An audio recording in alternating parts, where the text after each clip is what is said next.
أعوذ بالله من الشيطان الرجيم. بسم الله الرحمن الرحيم. إن الحمد لله نحمده ونستعينه ونستغفره ونعوذ بالله من شرور أنفسنا ومن سيئات أعمالنا. من يهده الله فلا مضل له ومن يضلله فلا هادي له.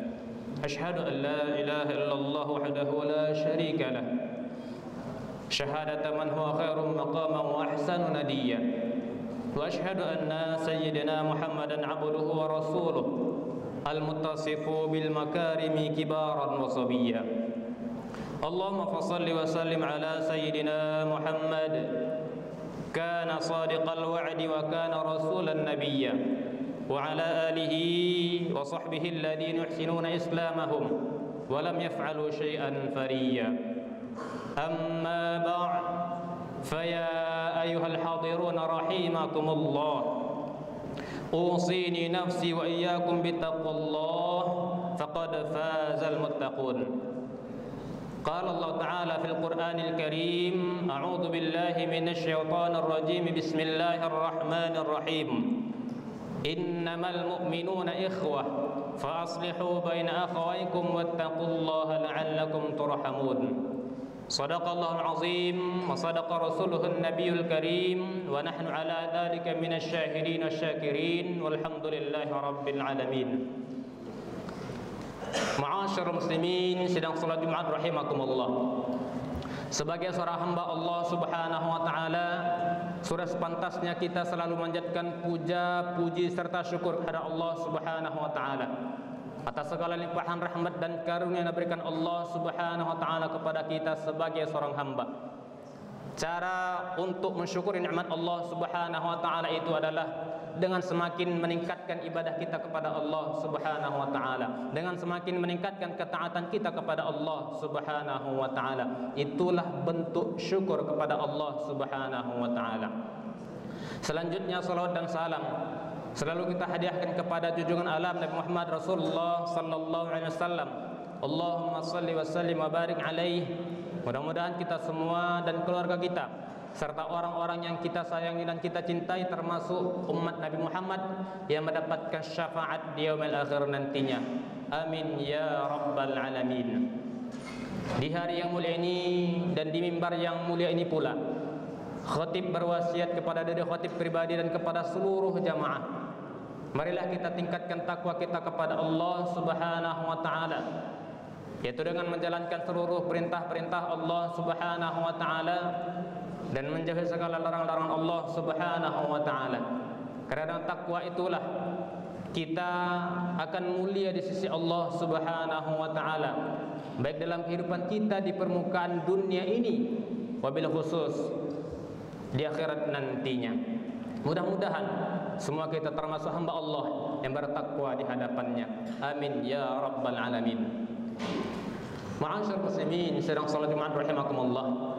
Adapun tema khutbah kita pada kesempatan yang mulia ini adalah hidup indah dengan menjalin ukhuwah. Ma'asyiral muslimin sedang salat Jumat rahimakumullah. Manusia itu adalah makhluk sosial, atau dalam bahasa lain dikatakan zon politikon, yang berarti bahwa manusia itu tidak bisa lepas dari kehidupan orang lain. Manusia itu tidak bisa lepas dari yang namanya orang lain, pasti membutuhkan orang lain dalam kehidupannya. Bahkan dalam riwayat saja pun Nabi Adam alaihissalam ketika Allah ciptakan di surganya, itu pun butuh kawan, itu pun membutuhkan seorang teman, itu pun membutuhkan orang lain. Padahal Allah Subhanahu wa taala memberikan fasilitas surga kepada Nabi Adam alaihissalam dengan fasilitas yang luar biasa, tapi tetap butuh kepada seorang kawan, tetapi butuh kepada orang lain. Begitulah kita umat manusia secara fitrah. Siapapun kita pasti membutuhkan orang lain dalam kehidupan kita tanpa terkecuali. Maka dalam kitab Ihya Ulumuddin, Imam Ghazali menyatakan bahwa orang yang bertakwa itu, insan kamil itu adalah orang yang mampu menyelaraskan orang yang mampu menyeimbangkan antara hablum minallah dan hablum minan nas. Posisinya sebagai hamba Allah Subhanahu wa taala, sebagai seorang hamba secara vertikal kepada Allah Subhanahu wa taala, dan juga mampu hablum minan nas, menjaga persaudaraannya, menjaga tali silaturahimnya di antara seluruh umat manusia yang ada di permukaan bumi Allah Subhanahu wa taala ini. Ma'asyiral muslimin sedang salat iman rahimakumullah. Bahkan Allah Subhanahu wa taala menggaransi bahwa persaudaraan itu identik dengan keimanan.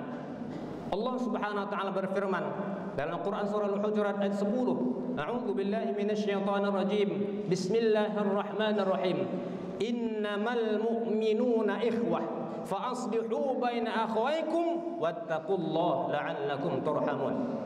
Innamal mu'minuna ikhwah, bahwa sesungguhnya orang-orang yang mengaku beriman ikhwah, bersaudara. Fa aslihu baina akhawaykum, maka jika ada perselisihan, jika ada pertengkaran, jika ada pertikaian, akhawaykum di antara saudaramu, fa aslihu, maka damaikanlah. Wattaqullah, dan bertakwalah kepada Allah, la'allakum turhamun, agar kamu mendapatkan rahmat Allah Subhanahu wa taala.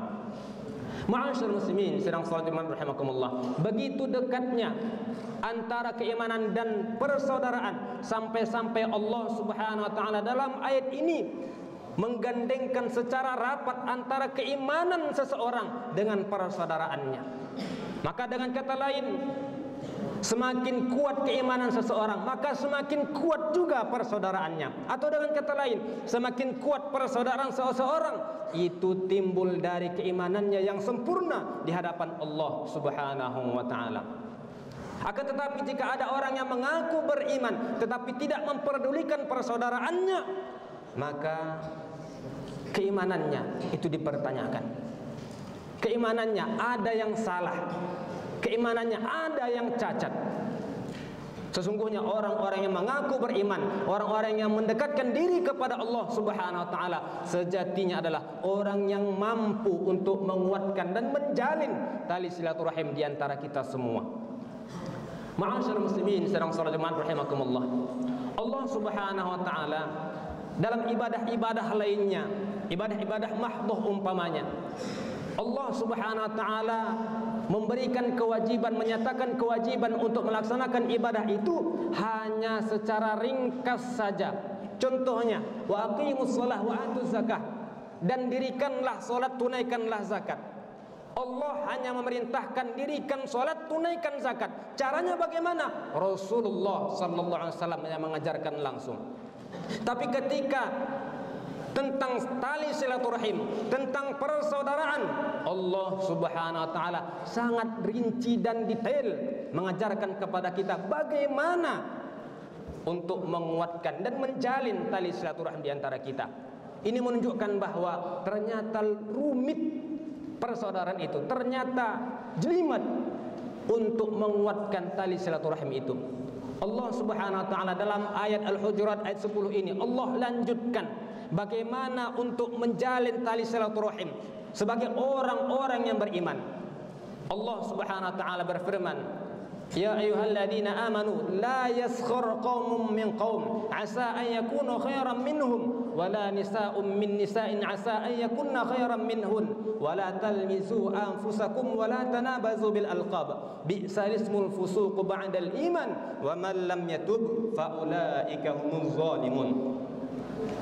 Wahai orang-orang yang beriman, janganlah kamu saling mencela di antara saudaramu. Bisa saja orang yang kamu cela, asa ayakunu khairan minhum, orang yang kamu cela itu jauh lebih baik daripada kamu. Wala nisa'um min nisa'in asa ayakunna khairan minhun, dan jangan pula wanita-wanita mengolok-olok wanita-wanita yang lain, karena bisa saja wanita-wanita yang diolok-olok itu jauh lebih baik daripada wanita-wanita yang mengolok-olok. Wala talmizu anfusakum, dan janganlah kamu mencederai dirimu sendiri. Wala talmizu anfusakum wala tanabazu bil alqab, dan janganlah kamu memanggil dengan panggilan yang buruk. Bi'sal ismul fusuq ba'dal iman, Karena sungguhnya panggilan yang terbaik itu adalah panggilan keimanan kepada Allah Subhanahu wa taala. Wa man lam yatub, barang siapa yang tidak bertaubat kepada Allah Subhanahu wa taala karena telah zalim, tidak menguatkan tali silaturahmi di antaranya, wa man lam yatub fa ulaika humuz zalimun, maka itulah orang-orang yang dikategorikan sebagai orang-orang yang zalim. Na'udzubillah tsumma na'udzubillah min dzalik. Ma'asyiral muslimin sedang salat Jumat rahimakumullah, dari ayat 11 ini, surah Al-Hujurat ini, setidaknya ada 3 hal yang perlu kita petik untuk menguatkan tali silaturahim di antara kita. Yang pertama adalah la yaskhar, jangan mengolok-olok. Dalam usul fiqih, ketika ada huruf lam nahiyah, la yaskhar, jangan mengolok-olok, itu menunjukkan bahwa perbuatan tersebut haram untuk dilakukan dan wajib untuk ditinggalkan, berdosa dilakukan dan berpahala ditinggalkan. Mengolok-olok itu merupakan warisan dari kaum kafir Quraisy pada masa dahulunya. Karena kata Allah Subhanahu wa taala, Allah menyindir langsung kepada kita yang suka mengolok-olok. Asa ayyakunu khairan minhum, tidak ada jaminan kamu yang mengolok-olok orang lain itu lebih baik daripada orang yang kamu olok-olok. Bisa saja kamu yang mengolok-olok jauh lebih buruk daripada orang yang kamu olok-olok itu. Ini sindiran luar biasa dari Allah Subhanahu wa taala. Yang kedua adalah wala talmizu anfusakum, janganlah kamu mencela dirimu sendiri. Dalam tafsir Kemenak dinyatakan, diterjemahkan bahwa wala talmizu anfusakum itu menunjukkan kepada bahwa janganlah kamu mencela orang lain. Tapi secara bahasa, ketika menggunakan dhamir kum di situ, berarti bahwa mencela itu ditujukan kepada diri sendiri. Maknanya adalah sesuai dengan yang dijelaskan oleh Quraisy Shihab dalam tafsirnya Al-Misbah jilid kedua halaman 273. Beliau menjelaskan bahwa pada dasarnya orang yang mencela orang lain itu sama saja mencela dirinya sendiri. Maka dalam pepatah dinyatakan, satu jarimu menunjuk saudaramu, satu jarimu menunjuk kekurangan saudaramu, satu jarimu mengungkapkan aib saudaramu, maka kamu tidak sadar 4 jari lagi itu mengarah kepadamu. Maka siapapun kita, marilah kita jangan mengolok-olok sama sekali. Jangan kita mencela orang lain, karena kita semua punya aib, kita semua punya kekurangan. Jika Allah Subhanahu wa taala membuka kekurangan kita di permukaan bumi Allah ini, maka kemana lagi wajah kita ini kita hadapkan? Ma'asyiral muslimin sedang salat Jumat rahimakumullah. Adapun yang ketiga adalah wala talmizu anfusakum wala tanabazu bil alqab, janganlah kamu memanggil dengan panggilan yang terburuk. Janganlah kamu memanggil dengan panggilan yang terburuk. Nabi Muhammad sallallahu alaihi wasallam berdasarkan asbabun nuzul ayat ini pernah ditegur oleh Allah Subhanahu wa taala karena Rasulullah tidak tahu siapa nama orang tersebut yang beliau panggil. Beliau panggil dengan panggilan yang ada di masyarakat, tapi ternyata panggilan itu panggilan yang tidak disukainya.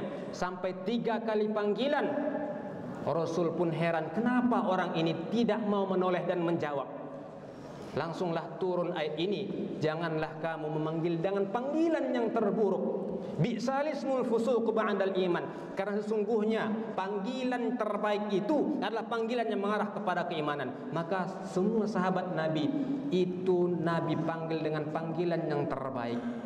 Sahabat Nabi Abu Bakar dipanggil dengan As-Siddiq, sahabat Nabi Sayyidina Umar dipanggil dengan Al-Faruq, dan lainnya, yang menunjukkan bahwa panggilan itu haruslah dilestarikan, untuk menunjukkan kebaikan kepada kita semua.